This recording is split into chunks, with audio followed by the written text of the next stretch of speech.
শাওয়ালের প্রথম চাঁদ দেখার সাথে সাথে রমজান মাস শেষ। এই রমজান মাস শেষ, শাওয়াল মাস শুরু। এই শাওয়াল মাসের চাঁদ দেখার সাথে সাথে রাসূল সাল্লাল্লাহু আলাইহি সাল্লাম ঘোষণা দিয়েছেন যে তোমরা তাকবীর দাও। তোমরা কি দাও? তাকবীর দাও। ওয়ালিতুকমিলুল ইদ্দা ওয়ালিতুকাব্বিরুল্লাহ আলা মা হাদাকুম। যারা রমজান পেয়েছো, রমজানের সিয়াম পরিপূর্ণ করেছ, এবার তোমরা আল্লাহর নামের কি দাও? তাকবীর ঘোষণা দাও। লাআল্লাকুম তাশকুরুন, তার কৃতজ্ঞতা প্রকাশ করো, যিনি তোমাদেরকে সঠিক পথে পরিচালিত করেছেন। সঠিক পথ এটা হচ্ছে ইসলামের পথ। সঠিক পথ এটা হচ্ছে মুসলিম যারা তাদের পথ। মুসলিম ব্যক্তি এই সঠিক পথে রয়েছে। মুসলিম ছাড়া অন্য কেউ যত বড় মানুষ হোক সে সঠিক পথে নাই। মুসলিমরা একমাত্র সঠিক পথে আছে। যারা গুনাহগার করেন কিন্তু মুসলমান, তারপরও নিজেকে সবর কেন, নিজেকে বুঝদেন যে আমি তো মুসলমান রয়েছি। আল্লাহ তাআলা চাইলে তো মুসলমানের কারণে আমাকে মাফ করে দিতে পারে। এই কারণে ভাইয়েরা, আল্লাহ পাক রব্বুল আলামিন ঘোষণা দিয়েছেন যে বান্দারা আল্লাহর নামে তাকবীর দাও যারা রমজানের রোজাগুলা পূরণ করেছ। সম্মানিত উপস্থিতি, এবার আসুন ঈদুল ফিতর। সম্মানিত উপস্থিতি, ঈদুল ফিতর এটা হচ্ছে মুসলমানদের জন্য একটা আনন্দের দিন। ঈদুল ফিতর আল্লাহর পক্ষ থেকে একটা নেয়ামত। এই ঈদুল ফিতর আল্লাহ পাক রব্বুল আলামিন আমাদেরকে ভালোবেসে মহব্বত করে আমাদেরকে দিয়েছেন। আল্লাহ রাসূল সাল্লাল্লাহু আলাইহি সাল্লাম বলেন, আল ফিতরু ইয়াউমা ইফতিরুন নাসু ওয়াল আদহা ইয়াউমা দাহিন নাস। আল্লাহ রাসূল সাল্লাল্লাহু আলাইহি সাল্লাম বলেন, যেই দিন সকল মানুষ ঈদুল ফিতর পালন করবে সেই দিন হবে ঈদুল ফিতরের দিন। আর যেই দিন সকল মানুষ ঈদুল আজহার দিন উদযাপন করবে সেই দিন হবে ঈদ।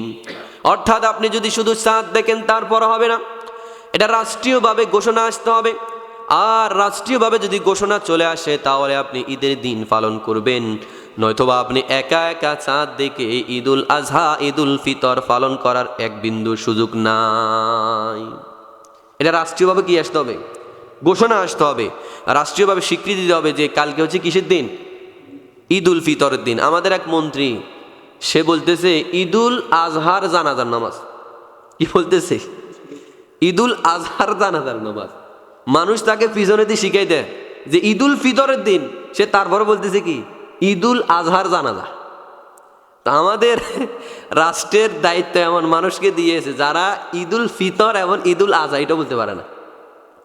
সম্মানিত উপস্থিতি, তো চাঁদ দেখা হবে, খবরে বলা হবে, আমরা জানবো, তারপরে ইনশাল্লাহ আমরা ঈদুল ফিতর ঈদুল আজহা আমরা আদায় করব। সম্মানিত উপস্থিতি, এই শাওয়াল মাসে আল্লাহ রাসূল সাল্লাল্লাহু আলাইহি ওয়াসাল্লাম আমাদেরকে চাঁদ দেখার বিষয় বলেছেন। যখন তোমরা চাঁদ দেখবে, চাঁদ দেখার পরে আনন্দ উল্লাস না করে আল্লাহর বরত্ব ঘোষণা করো, আল্লাহর নামের তাকবীর দাও। যখন শাওয়ালের প্রথম চাঁদ দেখবে তোমরা আল্লাহর কাছে দোয়া করো। চাঁদ দেখে তোমরা মাসনুন দোয়া পড়ো, আল্লাহু আকবার, আল্লাহুম্মা আহিল্লাহু আলাইনা বিল আমনি ওয়াল ঈমানি ওয়াস সালামাতি ওয়াল ইসলামি ওয়াত তাওফীক লিমা ইউহিব্বু রাব্বুনা ওয়া ইয়ারদা রাব্বুনা ওয়া রাব্বুকাল্লাহ। নতুন চাঁদ দেখলে এই দোয়াটা পড়তে হয়। আর আমরা চাঁদ নিয়ে কত গান বাইর হয়েছে, রমজানের রোজা শেষে এলো খুশির ঈদ আছে না, এগুলা পড়লে কোনো লাভ নাই, এগুলা শুনলে কোনো লাভ নাই। বলা হয়েছে চাঁদ দেখে তোমরা কি পড়ো? এই দোয়া পড়ো, আল্লাহর কাছে শুকরিয়া আদায় করো। এগুলা না পড়ে আনন্দ উল্লাস শুরু হয়ে যায়, বাজি ফুটান শুরু হয়ে যায়। গ্রামে গ্রামে বাজি ফুটাই না, চাঁদ দেখা হয়ে গেছে আবার বাজি ফুটাও। অথচ আল্লাহ রসুল বলছে চাঁদ দেখছো, এবার দোয়া পড়ো, আল্লাহ শুকরিয়া আদায় করো। এই চাঁদ কে উদিত করেন বলেন? কে উদিত করে? আল্লাহ। আল্লাহ পাক রব্বুল আলামিন মানজিল নির্ধারণ করেছেন, ঠিক আছে?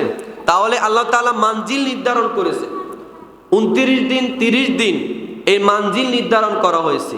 যেই মাসটা হবে 29টা, এই 29 হবে সেই দিন এক চাঁদটা ডুবে থাকবে, চাঁদটা উঠবে না, আবার যদি 30 হয় তাহলে চাঁদটা কি উঠবে। আগেরকার জ্যোতির্বিজ্ঞান, এরা জ্যোতির্বিজ্ঞানী লোকেরা চাঁদ দেখে দেখে সময় নির্ণয় করত।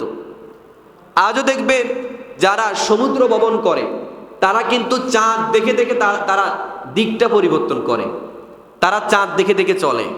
সম্মানিত উপস্থিতি, তাহলে এই চাঁদের একটা গুরুত্ব আল্লাহ পাক রব্বুল আলামিন দিয়েছেন।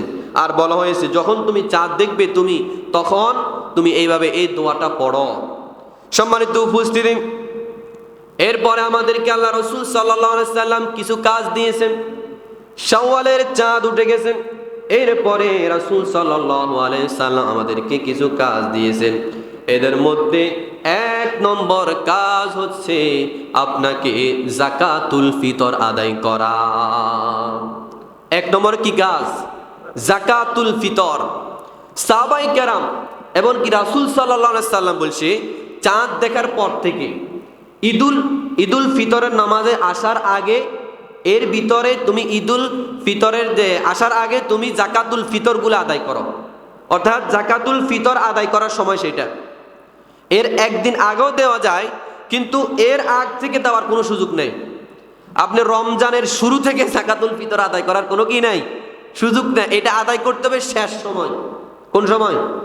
একদম শেষ সময়।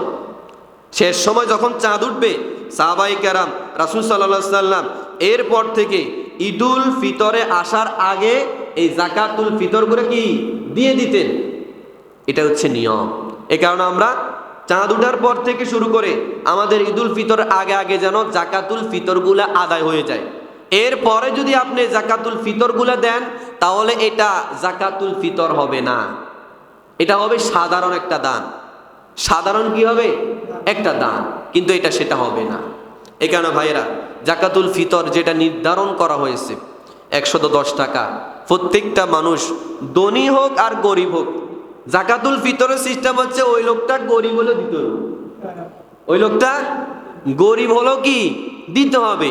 যেই লোকটা ঈদের দিন জন্মগ্রহণ বা ঈদের ফিতরের আগে জন্মগ্রহণ করছে সেও কি দিতে হবে? এই যাকাতুল ফিতর কি দিতে হবে। যদি বলেন একদম সকালে জন্মগ্রহণ করছে, অর্থাৎ আমরা এখন নামাজ পড়তে যাবো এর আগে, তারপরও কি দিতে হবে, কিছু করার নাই। এই কারণে এই যাকাতুল ফিতরটা ধনী হোক, গরিব হোক, মিসকিন হোক, যেটাই হোক তাকে এটা কি করতে হবে? আদায় করতে হবে। এটা হচ্ছে রমজানের একটা হক। এখন বলতো রমজানের রোজা কি গরিবরা কি রাখে না? বলে না, রাখে কি না? তাহলে যদি তারা রাখে তাদের কি এই রমজানের যে রোজা রাখছেন এটার কাফারা দিতে হবে না? এই কারণে এই রোজার কাফারাটা সকলে দিতে হবে। এটা অন্য কেউ যে আমি গরিব আমি দিব না এটা বলারও সুযোগ নাই। তাহলে 1 নম্বর কাজ আমাদেরকে এই যাকাতুল ফিতরগুলো আমাদেরকে কি আদায় করতে হবে। 2 নম্বরে চাঁদ উঠার পর থেকে তাকবীর শুরু।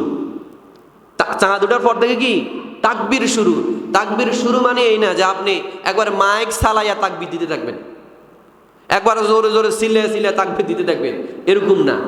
আপনি হাঁটতে, চলতে, বসতে, শুইতে যখন যে অবস্থা থাকেন মনে মনে মৃদু স্বরে, উচ্চ আওয়াজ ব্যতীত মৃদু স্বরে আস্তে আস্তে, যেভাবে আমরা পড়ি সুবহানাল্লাহ সুবহানাল্লাহ সুবহানাল্লাহ পড়ি না, একটু মৃদু স্বরে আপনি এই তাকবীরগুলো পড়বেন। আল্লাহু আকবার, আল্লাহু আকবার, লা ইলাহা ইল্লাল্লাহু, আল্লাহু আকবার ওয়ালিল্লাহিল হামদ। পড়া যাবে তো ইনশাআল্লাহ।